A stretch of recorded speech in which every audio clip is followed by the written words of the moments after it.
Selamat siang pemirsa. Seputar iNews kembali hadir di sela-sela aktivitas Anda. Bersama saya, Indriana Putri, yang akan memberikan berita-berita yang tajam dan teraktual. Pemirsa, lapak pedagang kaki lima di daerah kawasan Tanah Abang mengundang pro dan kontra. Berbagai macam cara telah dilakukan oleh Satpol PP setempat, namun masih banyaknya pedagang-pedagang nakal yang masih berjualan di sekitar trotoar Tanah Abang. Pemerintah Kota Jakarta yang saat ini meresmikan trotoar jalan sebagai lapak untuk para pedagang kaki lima. Salah satunya yaitu di Pasar Tanah Abang. Bagi pedagang, dengan diresmikannya hal ini sangat menguntungkan karena menjadikan dagangannya laris. Tetapi, ada juga pro dan kontra mengenai hal tersebut. Selamat siang pemirsa, trotoar di Jakarta yang berfungsi sebagai tempat para pejalan kaki saat ini dialihfungsikan oleh Pemprov DKI Jakarta sebagai tempat pedagang kaki lima, khususnya di daerah Tanah Abang. Bagaimana pendapat pedagang dan masyarakat mengenai hal ini? Kalau pendapat saya pribadi ya bagus, karena masyarakat bawah itu bisa punya penghasilan lah.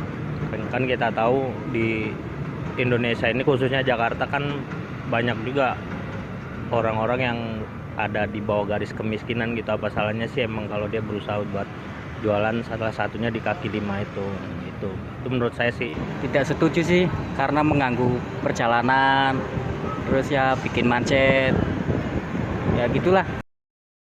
Berita selanjutnya pemirsa, memasuki musim kemarau yang terjadi di Jakarta, sejumlah warga sulit mendapatkan akses air bersih untuk kehidupan sehari-hari. Jakarta, salah satu kota yang saat ini masih mengalami krisis cuaca. Warga Jakarta sangat mengalami keresahan, dikarenakan krisis cuaca ini sangat mengganggu aktivitas warga sehari-hari.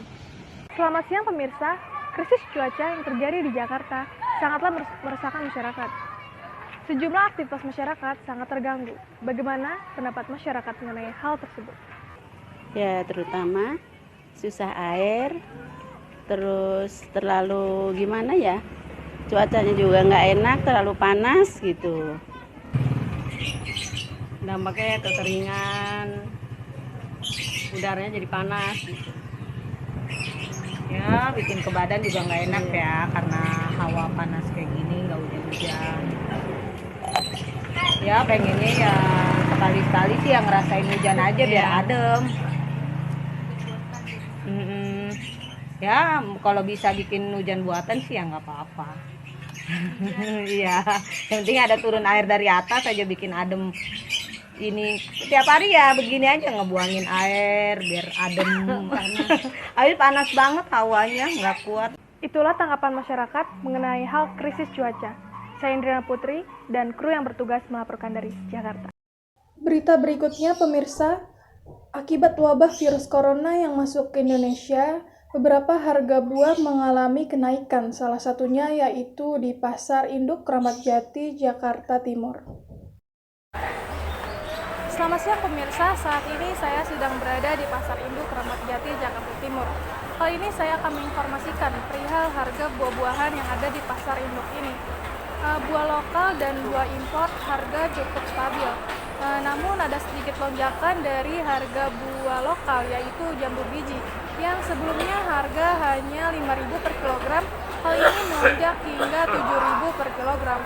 Dan untuk buah-buahan impor seperti apel, anggur, lemon, dan seterusnya, itu harganya cukup stabil, namun minat pembeli untuk membeli buah-buahan tersebut berkurang akibat terjadinya virus corona yang menyebar di Indonesia. Sangat berpengaruh sekali ya kepada saya yang sedang berjualan, karena barang-barang susah kami dapatkan, terutama barang impor ya, susah sekali, dan harganya pun naik 2 kali lipat dari harga biasanya, sehingga saya yang menjual di sini tidak bisa menjual seperti biasa, banyaknya yang orang minat karena harganya tinggi, jadi orang belinya biasanya yang beli 2 kilo atau 3 kilo sekarang jadi berkurang 1 kilo karena harganya ini, mereka pun susah untuk membelinya lagi dan barangnya pun susah kita dapatkan. begitu. Kalau barang lokal-lokal sih harga masih naik turun. Gimana keadaan di pasar induknya sendiri? Kalau impor masih bertahan, dia masih sampai saat ini susah kami dapat. Itulah informasi yang dapat saya sampaikan. Indriana Putri melaporkan dari Jakarta. Pemirsa, selain harga buah-buahan yang naik, harga sembako pun naik, seperti saat ini di Pasar Jaya Cengkareng, Jakarta Barat. Selamat pagi pemirsa, saat ini saya sedang berada di Pasar Jaya Cengkareng, tepatnya di Jakarta Barat. Kali ini saya akan menginformasikan perihal harga sembako yang naik di Pasar Jaya ini. Salah satunya yaitu gula pasir yang sangat langka di pasar ini. Yang dulu harganya hanya 12.000, kali ini melonjak hingga 18.000 per kilogram. Selain gula pasir, sayur-sayuran yang lain juga naik. Salah satunya yaitu bawang-bawangan, bawang putih dan bawang bombay. Di dalam masa pandemi COVID-19 ini, pendapatan saya di warung itu sangat menurun. Untuk bawang putih pada saat ini karena melonjak sangat tinggi, itu sangat susah dicari. Terus kalau misalkan gula putih itu kan juga sangat susah dicarinya di agen. Nah, pada saat ini harga pun melonjak jadi naik karena pandemi ini semua bahan pokok menjadi naik. Itulah informasi yang dapat saya sampaikan. Indriana melaporkan dari Jakarta. Berita berikutnya pemirsa, dalam masa pandemi saat ini, pemerintah mewajibkan para pelajar untuk belajar di rumah secara online.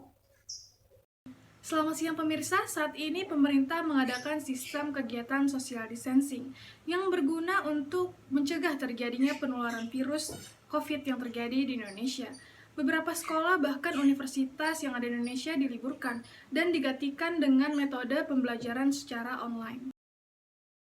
Saat ini, jumlah angka kenaikan COVID-19 di Indonesia sangat meningkat pesat dan tiap harinya semakin bertambah. Pemerintah mengeluarkan kebijakan social distancing guna menghindari penularan COVID-19. Menteri Pendidikan dan Kebudayaan Nadiem Makarim menghimbau untuk memberhentikan proses belajar mengajar tatap muka dan digantikan dengan sistem pembelajaran online atau disebut dengan daring. Hal tersebut berlaku di sekolah-sekolah bahkan universitas di Indonesia. Para pelajar dapat mengakses aplikasi untuk belajar online melalui laptop atau handphone yang mereka punya. Menurut saya sebagai orang tua, pembelajaran perkuliahan online itu sangat efektif sekali karena di pandemi COVID-19 ini bisa menjaga jarak atau yang disebut juga physical distancing-nya. Mungkin untuk pembiayaan mahasiswa sangat keberatan karena biaya yang harus dikeluarkan sangat mahal sekali. Jadi ada tambahan biaya untuk akses internetnya. Menurut saya kalau misalkan adanya kayak gini, uang jajan juga bukannya kitanya doang yang di lockdown, duit jajannya juga ikutan di lockdown. Ya nggak bisa ketemu teman. Biaya internetnya juga mahal, uang jajan menipis. Sistem pembelajaran berbasis online sangat diwajibkan dalam masa pandemi saat ini. Hal ini diterapkan guna mendukung arahan pemerintah demi kesehatan dan keselamatan bersama. Beralih ke berita selanjutnya pemirsa, mengulik tentang seputar TNI Angkatan Udara, yang dimana kita membicarakan sebuah skuadron, yaitu perawatan bengkel pesawat milik TNI Angkatan Udara. Saat ini saya sedang berada di markas besar TNI Angkatan Udara. Saat ini saya akan berbicara tentang skuadron. Sekarang saya sedang berada dengan Bapak Fajar. Pagi Pak. Pak, untuk pesawat yang ada di Halim itu macam-macamnya apa sih Pak? Pesawat di Halim itu umumnya adalah pesawat angkut dan helikopter. Pesawat-pesawat ini